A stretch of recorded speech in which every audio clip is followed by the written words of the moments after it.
सभी पेड़ के नीचे बैठे हैं और खेल रहे हैं ठाकुर जी के साथ। तभी ठाकुर जी का एक सखा वहां आता है। मधुमंगल नाम का सखा है, गरीब परिवार से है, एकदम पतला सा, एकदम सूखा सा। तो ठाकुर जी ने उससे कही, मधुमंगल अपने शरीर तो देख कैसो हेरो है, एकदम पतलो सो दुबलो सो शरीर तेरो कैसो झरझर हेरो है। कोई क्या कहेगा कि कृष्ण के सखा ऐसे है। कछु खाए पिए कर, कछु माखन मिश्री कछु खाए कर। तो मधुमंगल बोला, अरे देख कन्हैया, तोते का छुपावे, हमारी घर में माखन मिश्री तो इतना होवे ना है, थोड़ा बहुत होवे बाय मैया ले जाके और मथुरा में बेच देवे। अब घर भी चलानो है तो देख भैया, जितनो थोड़ो बहुत माखन हमें मिले वो हम खा लें। अब हमारे घर में तेरे जैसी 9 लाख गैया तो है नहीं है। तो कन्हैया बोले, मेरे जैसी तो नहीं है तो इन गोपिन के घर में तो खूब माखन है, इनते जाके मांग ले करे। मनसुख बोलो, देख लाला, एक दिन ये गोपी दे देंगी, 2 दिन दे देंगी, 4 दिन दे देंगी, अब रोज रोज तो ये नहीं देंगी। तो ठाकुर जी बोले, अच्छा नहीं देंगी? तो बोले नहीं देंगी। फिर ठाकुर जी बोले, ऐसे नहीं दे तो एक काम करो, इनके घर चोरी कर लिया करो।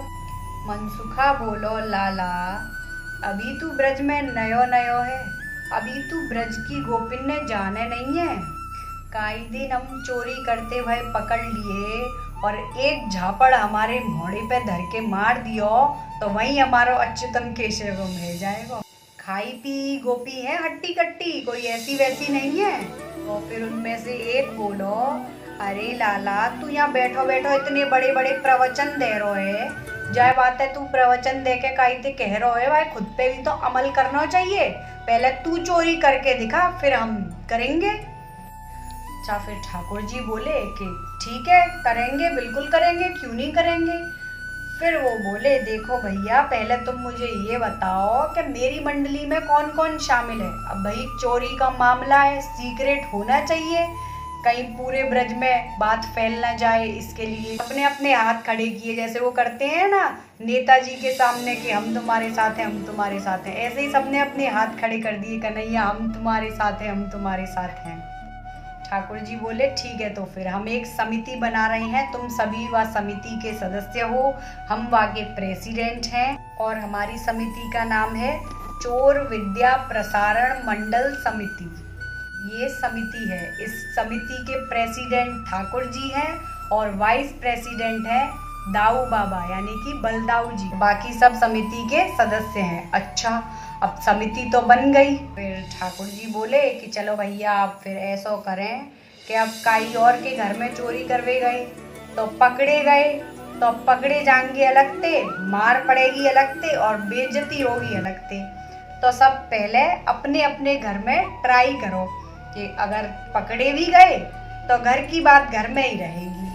तुम्हारी मैया थोड़ी ही बाहर जाके कहेगी कि मेरा लाला चोरी करे, और पता भी पड़ जाएगी कि कितनी चोरी करना आवे कि ना आवे। हाँ ये सही बात है। चलो तो फिर सब कल इसी जगह पे इतने इतने बजे इकट्ठे हो जाना और फिर सब अपनी अपनी अनुभव बताना। अब फिर ठाकुर जी अपने घर गए, अपने घर जाके ठाकुर जी ने चोरी की। अब ये तो चोर जार शिखामणि, ये तो चोरों के भी सरदार हैं। अब अपने गए मैया के वहाँ कमरे में और जाके जैसे ही माखन की मटकी में हाथ डाला, माखन खा ही रहे थे, इतने में ही मैया आ गई। मैया ने आके पीछे से पकड़ी। मैया बोली, चोरे छोरा कहाँ कर रहे है। अब कैसे कहें कि चोरी की ट्राई कर रहे हैं। बोले, मैया तू मेरी बड़ी भोली मैया है, बड़ी सीधी सादी मैया है। अच्छा तू तो पूरे दिन भर काम में लगी रहती होगी, तू ये बता तू थक जाती होगी ना। मैया बोली, थक तो जाऊं पर तू काम की बात पे आ, मुद्दे की बात पे आ पहले। अब फिर बोले कि मैया मैंने सोची तू दिन भर इतनो काम करे तो तेरा हाथ बटावे आयो तो मैंने देखी कि माखन की मटकी में चींटी लग रही थी, तो मैया मैं उन चींटिन को भगाने आयो, मैंने सब चींटी निकाल दी तेरे माखन में से। मैया बोली, अच्छा तू चींटी निकाल के आयो है तो ये तेरे मुंह पे माखन क्यों लग रहा है। चींटी तो हाथ से निकाली जाए ना, मोड़े से थोड़े निकाली जाए। मुंह पे माखन चौ लग रहा है। बोले मैया मत पूछे, बड़ी लंबी कहानी है। बोले कोई बात ना, फुर्सत है मेरे धौरे, तू बता लंबी कहानी। मैया मैं जब चीटी निकाल लो हूँ ना, तो वहां में एक चीटी बड़ी बदमाशी, बड़ी नटखटी।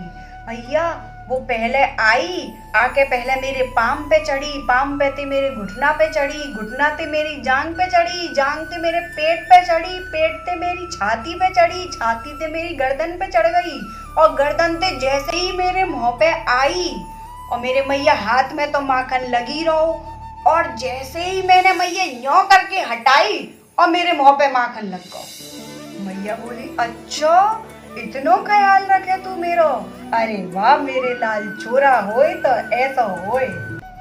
ठाकुर जी हो गए चोरी में पास। अब बारी ग्वाल वालों की। सुबह मीटिंग हुई। ठाकुर जी वहां कदम वृक्ष के नीचे खड़े होके बंसी बजा रहे और इंतजार कर रहे ग्वाल वालों का। जैसे ही ग्वाल बाल सब आए, उनकी तो शक्ल देखने लायक थी। काई को कान लाल हैरो, काई को गाल लाल हैरो, काई की टांग टूटी पड़ी। ठाकुर जी बोले अरे ये क्या हो गया? तो वो बोले अरे हमारी मैयन ने हमें चोरी करते करते पकड़ लो और फिर ऐसी कुटाई करी कि हम तो अब कभी चोरी ना करेंगे। तो ठाकुर जी बोले अरे कटवा दी ना नाक। ऐसे शुरू भई हमारे ठाकुर जी की माखन चोरी लीला। तो अगर आपको वीडियो पसंद आया हो तो लाइक करें और चैनल को सब्सक्राइब करना ना भूलें। हरे कृष्णा।